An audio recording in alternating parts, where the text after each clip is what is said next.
Amém, meu irmão? Você já entendeu então da necessidade que você tem de se alimentar da palavra? E volto a dizer, para ficar bem claro, você pode fazer a sua cirurgia, você pode cuidar e deve cuidar da sua aparência, sim, mas que isso não seja a fonte da sua vida, a fonte da sua felicidade, o motivo para você viver. Isso mata, isso não dá muito certo. Nós falamos do papagaio que tinha um espelho, e depois o papagaio ele também tinha o quê? Ele tinha uma escada. E essa escada fala de quê? A escada fala de subir, de ascensão, de crescimento. E eu conheço pessoas que dedicam, para não falar 100%, dedicam 90% da sua vida somente à profissão. Somente a trabalhar cada dia mais, eu preciso conhecer, eu preciso saber, eu preciso cada dia mais. E agora, pastor, você vai falar então que eu posso trabalhar de qualquer maneira, fazer mais ou menos? De maneira alguma. Eu só estou te dizendo que você não pode fazer do trabalho a sua fonte de vida, a sua fonte de alegria. Você não pode fazer do seu trabalho o motivo de viver nessa terra. O trabalho é algo que enobrece o homem, é algo que faz parte na vida do ser humano. Deus colocou o homem para trabalhar. Desde quando ele colocou Adão lá no jardim, ele falou assim: cuida do jardim, guarda o jardim. E Adão não cuidou. Adão não trabalhou, mas era um trabalho prazeroso, não era um trabalho que era para despender todo o tempo de Adão naquele lugar. E eu quero falar com você hoje, que trabalha demais da conta, buscando a felicidade no seu trabalho, a realização no seu trabalho. Eu quero dizer que você pode ser o presidente, pode ser o executivo de uma multinacional. Se você não tiver Deus, você não se sentirá realizado. Cada dia que passa a concorrência é maior, as exigências são maiores. Eu conheço pais que estão perdendo as suas famílias porque não tem tempo para eles, com a desculpa de que não, eu preciso trabalhar para eu dar o melhor para os meus filhos. O que você precisa dar para os seus filhos é o amor de Deus que Deus tem por você e você repassar para os seus filhos. É isso que você precisa fazer pelos seus filhos. Ah, mas ele quer um videogame novo, ele quer um computador novo, ele quer um celular novo, ele quer fazer isso, ele quer fazer aquilo. Viva de acordo com o que você pode viver. Não se sacrifique nesse sentido, porque lá na frente você não vai ter a recompensa que você acha que você terá. Lá na frente o seu filho, ele vai precisar muito mais do seu amor do que de um computador novo, do que de um curso novo. Aqui tem um texto que diz assim, Mateus capítulo 16, verso 26 diz: pois que aproveitará o homem se ganhar o mundo inteiro e perder a sua alma? Ou que dará o homem em troca da sua alma? O que adianta ganhar todo o dinheiro do mundo e nem poder desfrutar desse dinheiro? O que adianta ter excelentes relacionamentos profissionais, comerciais e não ter um amigo sincero? O que adianta dar condições para tua esposa de que ela use a roupa que ela quiser, os seus filhos de estudarem na escola que eles quiserem, mas você não ter tempo para estar com eles, para desfrutar da companhia deles, da presença deles? E o que adianta você ganhar todo, ser o mais renomado, ser o mais prestigiado entre os empresários, e no final das contas você perder sua alma?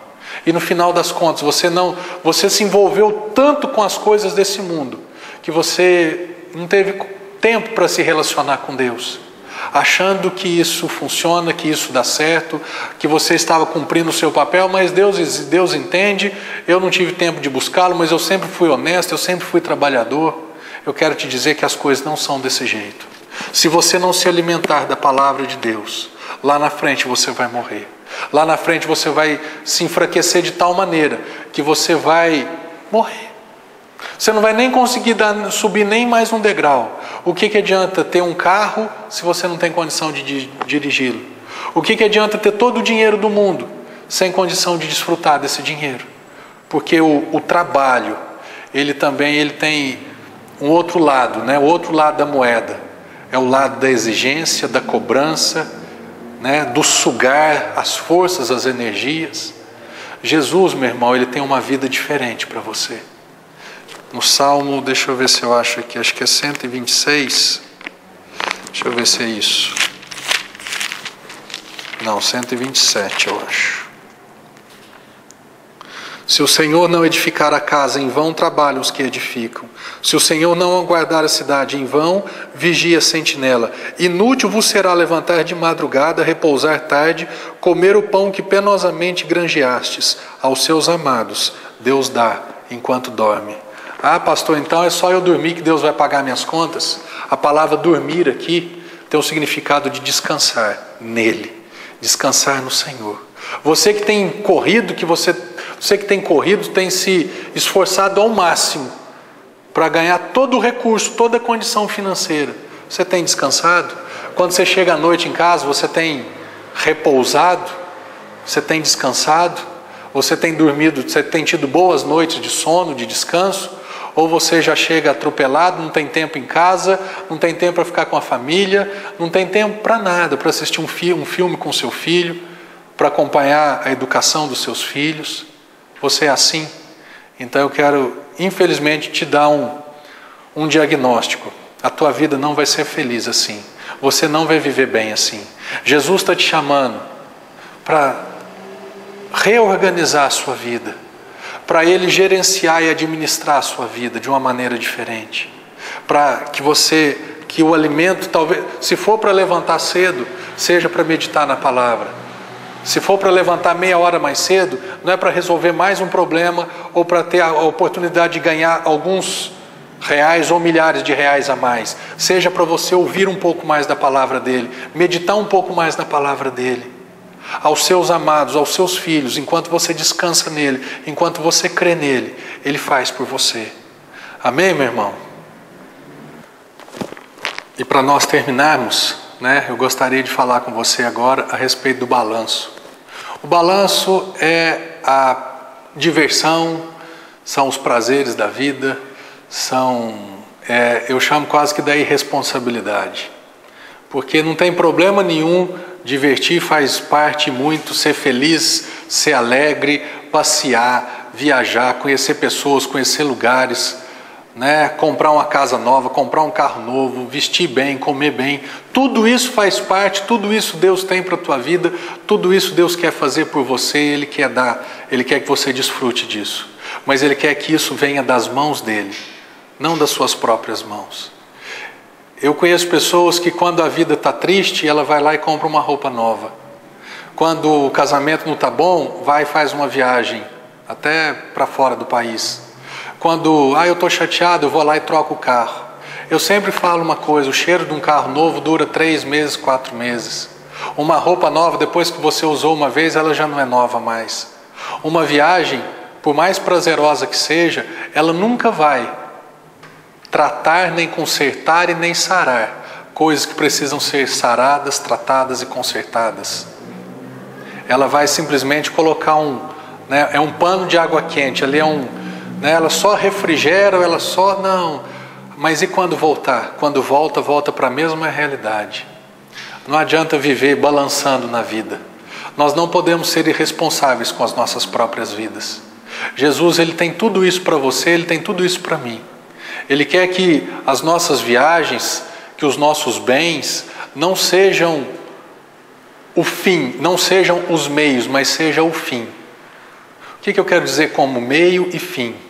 O meu carro, ele não pode ser o meio da minha felicidade. A minha casa nova não pode ser o meio para a minha felicidade. Não, ela tem que ser o fim. Eu estou bem, eu estou feliz, o meio é Jesus. Eu estou andando bem com Deus, eu estou conhecendo a palavra, eu estou praticando a palavra, eu estou vivendo uma vida em paz, eu estou vivendo a vida que Deus tem para eu viver. Qual que é o final disso? Hoje eu tive uma casa nova, hoje eu consegui trocar o meu carro, eu consegui fazer uma viagem que eu tanto gostaria de fazer. Mas a viagem não vai ser feita para discussão, para tratar de problemas. A viagem vai ser feita exclusivamente para o meu prazer, para o descanso da minha alma, do meu corpo, para a minha alegria, para a minha diversão. Eu não sei se você vive dessa maneira. Eu não sei se você estava depositando a sua felicidade na próxima viagem. Eu vejo pessoas que vivem felizes de final de semana em final de semana. Porque aí chega no final de semana, bebe um tanto, usa drogas, sai com fulano, beija 20, sai com outros 15.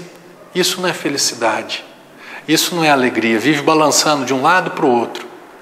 A verdadeira felicidade, a verdadeira alegria está em se manter diante de Deus, em conhecer a Deus, em conhecer o amor de Deus. E para fechar, eu quero ler aqui um texto que eu sou apaixonado nesse texto, que diz aqui: todo aquele, pois, que ouve estas minhas palavras e as pratica, será comparado a um homem prudente que edificou a sua casa sobre a rocha. E o que aconteceu? Caiu a chuva, transbordaram os rios, sopraram os ventos e deram com ímpeto contra aquela casa, que não caiu, porque foi edificada sobre a rocha. O que é edificar uma casa? O que é construir uma vida sobre a rocha? Todo aquele, pois, que ouve e pratica, se alimenta e vive desse alimento, ouve a palavra e coloca a palavra em prática, aceita a palavra de Deus, pratica a palavra de Deus. Ele diz aqui, não é que não vai ter problema na vida, não é que não vai ter adversidade na vida, não. Sim, vai ter chuva, os rios vão transbordar, o vento vai ser contrário, vai bater contra a sua vida, mas a casa não vai cair. O papagaio, ele morreu por quê? Porque ele não tinha alimento. Ele tinha um monte de outras coisas, mas ele não tinha alimento. Às vezes pessoas vão lá na igreja se aconselhar comigo, e você olha do lado de fora, da maneira com que eu conhecia, uma família estruturada, um marido isso, a esposa aquilo, tudo direitinho, mas quando você vai conhecer, você vê que não era nada daquilo. E aí bastou um vento contrário, bastou uma coisinha sair do script, sair da ordem, e toda aquela casa, toda aquela família, uma rachadura na parede, começou a ruir. Por quê? Porque é o que diz aqui no versículo 26 e no 27. E todo aquele que ouve estas minhas palavras e não as pratica, será comparado a um homem insensato, louco, que edificou a sua casa sobre a areia. E da mesma forma caiu a chuva, transbordaram os rios, sopraram os ventos e deram com ímpeto contra aquela casa, e ela desabou, sendo grande a sua ruína. O papagaio, ele se arruinou, porque ele não foi cuidado com aquilo que ele precisava ser cuidado. A sua vida, meu irmão e minha irmã, ela pode ser cuidada de duas maneiras: ser cuidada com aparência, ser cuidada com trabalho, com dinheiro, com condição financeira, e ser cuidada só com diversão, com uma diversão irresponsável. Se ela for cuidada desse jeito, é o que nós acabamos de ler, é uma vida que ouve e não pratica, e a casa vai cair. Mas a sua vida cuidada com a palavra de Deus, alimentada com a palavra de Deus, alimentada com a verdade de Jesus Cristo, do Evangelho, é uma vida que, ainda que vierem os problemas, nenhum desses problemas vai destruir a sua vida. Amém, meu irmão? Aceita esse conselho que eu estou te dando. Aceita essa vida que Jesus está propondo para você.